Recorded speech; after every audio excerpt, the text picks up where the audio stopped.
मैं I spit on your grave नामक एक हॉरर और थ्रिलर फिल्म के बारे में बताने जा रहा हूँ। आगे स्पॉइलर है, सावधान रहें और अपना ख्याल रखें। न्यूयॉर्क शहर में लेखिका जेनिफर हिल्स अपनी दूसरी किताब लिखने के लिए लुइसियाना जाती है। वो रास्ते में एक दुकान पर रुकती है और उस केबिन की चाबियां लेती है जहां वह रहने वाली है। अर्ल नामक एक व्यक्ति उन्हें दुकान की चाबियां देता है और फिर उन्हें बताता है कि वहां कैसे पहुंचना है। जेनिफर का दावा है कि वो लिखते समय मन की शांति पाने के लिए यात्रा कर रही है। वहां जाते समय जेनिफर सड़क पर रास्ता भटक जाने के बाद सहायता के लिए एक पेट्रोल स्टेशन पर रुकती है। वहां एक कर्मचारी जॉनी उनका स्वागत करता है और उन्हें बताता है कि उन्हें आगे किस रास्ते से जाना चाहिए। जब जॉनी जेनिफर के पास जाने की कोशिश करता है तो वो अनजाने में अपना पैनिक बटन दबाकर उसे डरा देती है। जब वो तरल पदार्थ की एक बाल्टी गिराता है तो उसके दोस्त स्टेनली और एंडी उस पर हंसते हैं। जब जेनिफर गाड़ी चलाकर चली जाती है तो जॉनी स्पष्ट रूप से शर्मिंदा होता है। जेनिफर आखिरकार एक लंबी ड्राइव के बाद केबिन में पहुंचती है जहां वो अगले कुछ महीने बिताएगी। वो तुरंत अपनी चीजें खोलना शुरू कर देती है, एक नई सेटिंग का अनुभव करने के लिए उत्सुक है। अपने उपन्यास को लिखने में कई दिन बिताने के बाद जेनिफर अगले दिन झील के किनारे आराम करती है। अजीबोगरीब आवाजें सुनने के बावजूद वो उन्हें अनदेखा करती है, लेकिन आवाजें आती रहती हैं और वे उसे चौंका देती है। जब जेनिफर बगल के शेड को पार करके देखने जाती है तो उसे केवल जहर की शीशियां मिलती है। अनजाने में अपने कपड़ों पर अपना पेय गिराने के बाद वो दाग हटाने के लिए रसोई में जाती है। वहाँ एक अज्ञात व्यक्ति चुपके से उसके अंडरवियर में उसका वीडियो बना रहा है। अगले दिन जंगल में जॉगिंग करते समय वो एक परिचित केबिन में आती है। जेनिफर उत्सुकता से अंदर जाती है कि अंदर क्या है। हालांकि उसे कुछ भी दिलचस्प नहीं लगता है और वो अपने दिनचर्या में व्यस्त रहती है। जब वो घर पहुंचती है तो पाती है कि उसका शौचालय और सिंक बंद है, इसलिए वो मैथ्यू नामक प्लम्बर को बुलाती है। वो बोलते समय हकलाता है क्योंकि उसे मानसिक बीमारी है। जेनिफर खुश हो जाती है और मैथ्यू द्वारा उसके बाथरूम में समस्या का समाधान करने के बाद अचानक उसे चूम लेती है। शर्मीले मैथ्यू को एक पल के लिए शर्म आती है और वो बाहर भागता है। एंडी, स्टेनली और जॉनी अपना खाली समय जंगल में पक्षियों को मारने में बिताते हैं। स्टेनली, जो हर मनमाने ढंग से होने वाली घटना का वर्णन करना पसंद करता है, क्रूरता को कैद कर लेता है। कुछ ही समय बाद मैथ्यू आता है और समूह के साथ साझा करता है कि जेनिफर ने उसे कैसे चूमा। स्टेनली जॉनी को आश्वस्त करता है कि ये सच है, उसके अंडरवियर में उसका एक वीडियो चलाने से पहले, लेकिन जॉनी उस पर भरोसा नहीं करता। जेनिफर को अंधेरा होने के बाद भी घर के आसपास भयानक आवाजें सुनाई देती रहती है और वे उनसे और भी ज्यादा परेशान हो जाती है। अपने दरवाजे पर मृत पक्षी को देखने के अलावा उसे कुछ भी नहीं मिलता। वो वापस अंदर जाती है और अपने लैपटॉप पर कुछ दिन पहले मिले लड़कों की ग्रुप फोटो देखती है। इससे पहले कि उसे पता चले कि वे अंदर है, वो उसे एक डरावनी नजर से देखती है। एंडी, स्टेनली और जॉनी जेनिफर का पूरी तरह से मजाक उड़ाते हैं, जिससे वो बेचारी डर जाती है। जब स्टेनली मैथ्यू से संपर्क करता है तो जॉनी उसे अंदर बुलाता है ताकि वो भी उनकी साजिश में शामिल हो सके। समूह के नेता के रूप में जॉनी जेनिफर को शराब पीने की धमकी देकर और उसे अनुमति देकर समूह शुरू करता है। जब वो उसका पालन नहीं करती है तो जॉनी क्रोधित हो जाता है, इसलिए उसके पास उसके निर्देशों का पालन करने के अलावा कोई विकल्प नहीं होता है। फिर वो जेनिफर को अपने करीब खींचता है और उसे अपने दांत दिखाने के लिए कहता है। जॉनी एक पिस्तौल निकालता है और उसे कामुक तरीके से जेनिफर के मुंह में मार देता है। जॉनी मैथ्यू को देखता है जबकि एंडी उसके पास जाता है और वही करता है, लेकिन शराब के साथ। स्टेनली पर मिर्च छिड़कने से पहले जेनिफर एंडी के घुटने पर वार करने की हिम्मत जुटाती है। इससे वो जंगल में सुरक्षित भागने में सक्षम हो जाती है। जेनिफर और अर्ल स्थानीय शेरिफ स्टॉर्ट से मिलते हैं। जेनिफर उन दोनों लोगों को अपने साथ हुए हाल के दुर्व्यवहार के बारे में बताते हुए फूट फूट कर रोती है। अपना बैज दिखाकर और उसे आश्वस्त करके कि वो सक्षम हाथों में है, स्टॉर्च उसे शांत करता है। चूंकि वो जेनिफर के साथ केबिन में वापस जा रहा है, इसलिए शेरिफ अर्ल को घर लौटने का आदेश देता है। थोड़ी देर बाद स्टॉर्च और जेनिफर एक कार लेकर केबिन में वापस जाते हैं ताकि वे समूह का सामना कर सके। जैसे ही वो उनके लिए केबिन की तलाश करता है, वो साहसपूर्वक उन्हें बाहर निकालता है। स्टॉर्च स्थिति की जांच करता है और जेनिफर की शराब और मारिजुआना की टूटी हुई बोतल पाता है। जेनिफर के सहायता के लिए रोने के बावजूद वो उससे पूछताछ करना शुरू कर देता है। जैसे कि वो पीड़ित नहीं है। वो कहता है कि उसे उन लोगों पर बेईमानी करने का कोई अधिकार नहीं है जिन्हें वो बचपन से जानता है। फिर स्टॉर्च जेनिफर को थपथपाता है और उसे खिड़की की ओर मुंह करके चलने के लिए कहता है, लेकिन जब लड़के अंदर आते हैं तो वो उसे अनुचित तरीके से छूता है, जिससे स्टॉर्च समूह के सहयोगी के रूप में उजागर हो जाता है। स्टॉर्च जेनिफर को अपने घुटनों पर गिरने का आदेश देता है और वो उस पर बंदूक तानता है। जब वो मैथ्यू को अपनी पतलून उतारने का आदेश देता है तो जॉनी उसे ऊपर खींचता है। जेनिफर की सुरक्षा खतरे में है क्योंकि अब वो इसे हल्के ढंग से कहे तो 5 निर्दयी पुरुषों के सामने असहाय है। जब मैथ्यू जेनिफर पर दबाव डालना शुरू करता है तब तक वो संतुष्ट नहीं होता। स्टेनली पूरी घटना को कैद कर लेता है। 5000 बटा 5000 अपनी कमजोरी के बावजूद केबिन से बाहर निकलने की ताकत जुटाती है। जंगल में ठोकर खाने के बाद वो फिर से गिरोह से मिलती है, जहां उसे अतिरिक्त कठिनाइयों का सामना करना पड़ेगा। एंडी जेनिफर को एक पोखर के पास खींचता है और बार बार उसका सिर उसमें डुबोता है। दया की उसकी गुहार को अनदेखा करते हुए स्टॉर्च अपनी पतलून नीचे खींचता है और जमीन पर लेटे हुए उसके साथ जबरदस्ती करता है। लोग बारी बारी से जेनिफर पर हमला करते हैं, जो होश में आती है और अब उसके शरीर पर गंदगी लगी हुई है। वास्तविक सहायता की तलाश में जेनिफर वापस उठती है और जंगल में आगे बढ़ती है। जब 5 लोग लगातार उसका पीछा करते हैं तो वो आखिरकार पुल तक पहुंच जाती है। अभी भी उस बुरे सपने से बेसुध है जिसे उसने सहा है।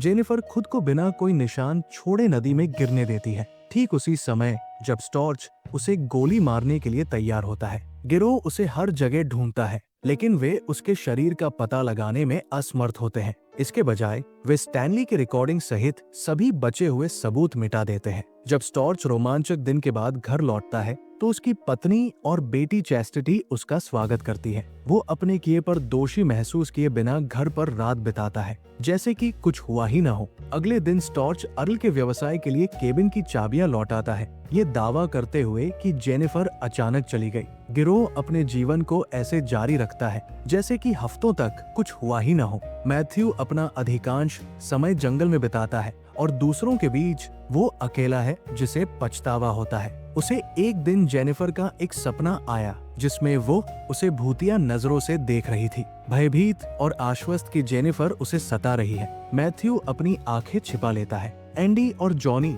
कुछ बियर का आनंद ले रहे हैं जब वे देखते हैं कि स्टेनली उनकी दिशा में दौड़ रहा है। ये स्वीकार करने से पहले कि उसने विवादास्पद रिकॉर्डिंग को बरकरार रखा है, वो आवाज को बताता है कि उसका कैमरा चिंता के साथ लिया गया है। जॉनी अपना आपा खो देता है और उन्हें खतरे में डालने के लिए स्टेनली पर हमला करना शुरू कर देता है। जब जॉनी उस शाम अपने घर के बाहर शोर सुनने के बाद बाहर जाता है तो उसे पोर्च पर एक मृत पक्षी मिलता है। वो उसे लात मारकर अंदर चला जाता है। वो एक बार फिर से उसे सुनता है जब वो अंदर लौटता है और पिस्तौल लहराता हुआ बाहर निकलता है। उसे पता नहीं होता कि मृत पक्षी एक बार फिर उसके बरामदे पर आराम कर रहा है। जब वो उसे फिर से सुनता है तो जॉनी जल्दी से बाहर निकलता है और बरामदे पर जेनिफर का जूता ढूंढता है। वो आवाज का पीछा करने की असफल कोशिश करता है। स्टॉर्च की पत्नी इस बीच उसका घर में स्वागत करती है और उसे बताती है कि एक बॉक्स आया है। उसे स्टेनली का एक वीडियो मिलता है जो उसे बहुत निराश करता है और उसे खुशी होती है कि न तो उसकी बेटी और न ही उसकी पत्नी ने इसे देखा है। गिरोह स्टॉर्च को देखने के लिए उत्सुक है, इसलिए वो उनसे मिलने के लिए निकल पड़ता है। स्टॉर्च को लगता है कि स्टेनली उसके साथ मजाक कर रहा है, इसलिए वो उसे तुरंत धमकाता है। जॉनी, जो मानता है कि मैथ्यू हर चीज के लिए जिम्मेदार है, अपने दोस्त की रक्षा के लिए जूता दिखाता है। शिकार करते समय स्टॉर्च शराब की एक बोतल देने के बाद अर्ल को गोली मार देता है। इसका कारण ये है कि अर्ल ने स्टॉर्च को जेनिफर के साथ केबिन में लौटते हुए देखा, जिससे वो अपराध में अनसुलझे संदिग्धों में से एक बन गया। मैथ्यू अपने किए पर विचार करने के लिए लॉज में वापस जाता है। अभी भी अपने सपनों से परेशान है। जेनिफर की आवाज सुनकर वो अंदर जाता है। अंत में सीढ़ियों से नीचे जाने के बाद वो बेहोश हो जाता है। जब वो होश में आता है तो वो जेनिफर को वास्तविक जीवन में सोफे पर बैठा हुआ पाता है। वो जेनिफर के साथ किए गए अपने व्यवहार के लिए फिर से माफी मांगता है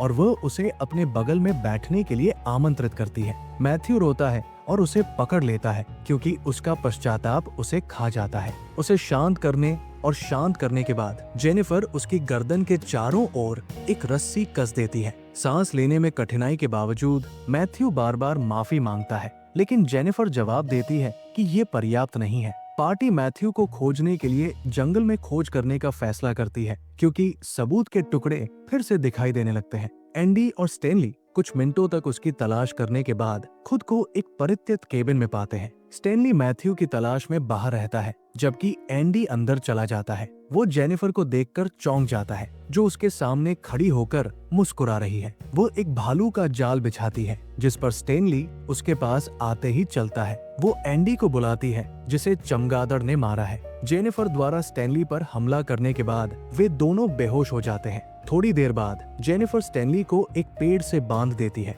और उसे रिकॉर्ड करने के लिए उसके कैमरे का इस्तेमाल करती है। वह एक मरा हुआ कृंतक निकालती है और उसे उसके मुंह में डाल देती है, जिससे उसे उल्टी हो जाती है। कैमरा सेट करने के बाद जेनिफर मछली के हुक से उसकी पलकें खुली रखती है। जेनिफर एक मछली का पेट फाड़ती है और उसे फिल्माते समय उसके अंदरूनी हिस्से को स्टेनली के चेहरे पर रगड़ती है। मछली की आंत की गंध के कारण कौवे उसे चोंच मारना शुरू कर देते हैं। अंत में वो खून से लथपथ हो जाता है, क्योंकि पक्षी उसकी आंखें खा जाते हैं। इस बीच एंडी जीर्ण शीर्ण केबिन में जागता है। उसे बाथटब के ऊपर कुछ तख्तों से बांधा गया है। जेनिफर ये देखने के लिए अंदर जाती है कि उसका क्या हाल है, लेकिन टब में पानी बढ़ता ही जा रहा है। एंडी उससे विनती करता है कि उसे जाने दे, लेकिन उसे यकीन है कि वो उसे भी वही दर्द देगी जो उसने सहा है। थोड़ा लाई डालने और तख्तों में से एक को निकालने से पहले जेनिफर बार बार उसका सिर पानी में डुबोती है। सीधा रहने के लिए एंडी को अपनी पूरी ताकत लगानी पड़ती है, लेकिन आखिरकार उसका शरीर पानी में डूब जाता है। इसके परिणाम स्वरूप एंडी अंततः चेहरे पर जलन से मर जाता है। अगले दिन जेनिफर जॉनी के कार्यस्थल पड़ोस के गैस स्टेशन पर जाती है। एक छोटी स्कर्ट पहनकर वो उसे लुभाती है और जैसे ही वो उसके पास आता है, वो उस पर हमला कर देती है। वो उससे बदला लेने की अपनी योजना के तहत उसे वापस केबिन में ले जाती है। जॉनी के होश में आने के बाद वो नंगा होता है और छत से बंधा होता है। जब जेनिफर एक एक करके उसके दांत निकालने के लिए प्लायर का इस्तेमाल करती है, तो उसे अपनी गलतियों का एहसास होता है और वो पीड़ित होने लगता है, जैसा उसने उसके साथ किया था। जेनिफर एक रिवॉल्वर निकालती है और उसे जॉनी के मुंह में डाल देती है। हालांकि वो हंसने में कामयाब हो जाता है, जिससे जेनिफर और भी भड़क जाती है। वो हेज क्लिपर से जॉनी के गुप्तांगों को काटती है और उसे उसके मुंह में डाल देती है। इससे पहले कि वो अंततः खून से लथपथ होकर मर जाए, वो एक भयभीत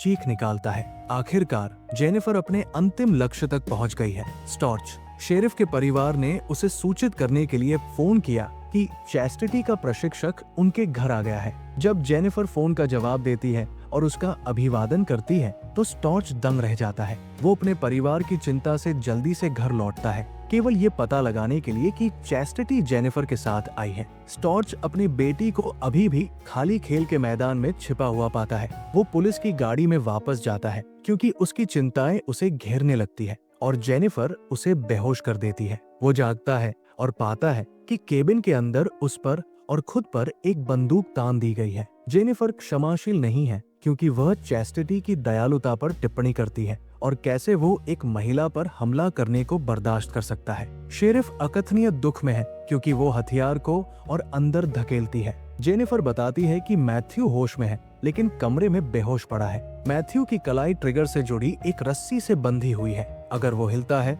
तो ये दोनों पुरुषों को मार देगा। स्टॉर्च अब अपनी जान के लिए चिल्लाता है, लेकिन जेनिफर उस पर बिल्कुल भी ध्यान नहीं देती। जेनिफर उसके रोने से बेपरवाह होकर केबिन से बाहर निकल जाती है और स्थिति के सामने आने का इंतजार करती है। जब मैथ्यू आखिरकार जागता है, तो वो स्टॉर्च से उसे शांत करने की भीख मांगता है, लेकिन अपनी मानसिक अस्थिरता के कारण मैथ्यू घबरा जाता है और गलती से ट्रिगर खींच देता है, जिससे वे मारे जाते हैं। जेनिफर मंद मंद मुस्कुराती है, क्योंकि वो ये महसूस करने के बाद बाहर जश्न मनाती है कि उसने अपना प्रतिशोध प्राप्त कर लिया है। जेनिफर ने सबसे भयानक यातना सहने के बाद पुरुषों को जीतने की अनुमति देने से इनकार कर दिया, जो एक महिला कभी सोच भी नहीं सकती। उसने मामले को अपने हाथों में लेने और पुरुषों को वो पीड़ा देने का फैसला किया जो उसे लगता था कि उन्हें मिलनी चाहिए। जैसे ही उन्होंने जेनिफर को प्रताड़ित किया, उन्होंने कथा में सभी पुरुषों को प्रताड़ित किया। अंततः जेनिफर ने अपनी पीड़ा को ताकत में बदल दिया।